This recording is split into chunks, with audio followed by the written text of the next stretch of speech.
چلتے ہیں خبروں کی جانب۔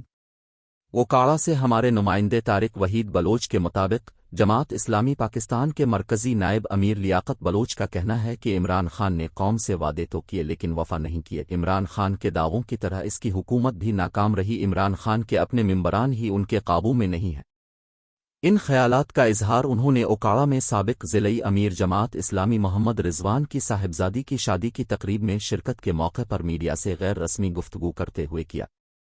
اس موقع پر جنید قریشی، اشرف خان سوہنا، فاروق شیخ ضلعی امیر جماعت اسلامی، انجینئر سلمان اظہر بھی موجود تھے۔ لیاقت بلوچ کا کہنا تھا کہ عمران خان نے قوم سے جو بھی وعدے کیے تھے وہ اسی طرح ناکام رہے جیسے اس کی حکومت ناکام رہی۔ عمران خان کا استعفے دینا، اسمبلیاں توڑنے کا دعویٰ بھی بے نتیجہ نکلا۔ عمران خان کے اپنے ممبران ہی اس کے کنٹرول میں نہیں ہیں، نہ اس کی بات مانتے ہیں۔ مسئلہ اسمبلیاں توڑنا، استعفے دینا نہیں۔ سال 2023 تو ویسے ہی انتخابات کا سال۔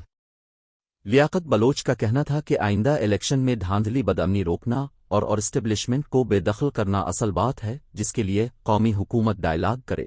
متناسب نمائندگی کی بنیاد پر ہمیں الیکشن میں جانا چاہیے۔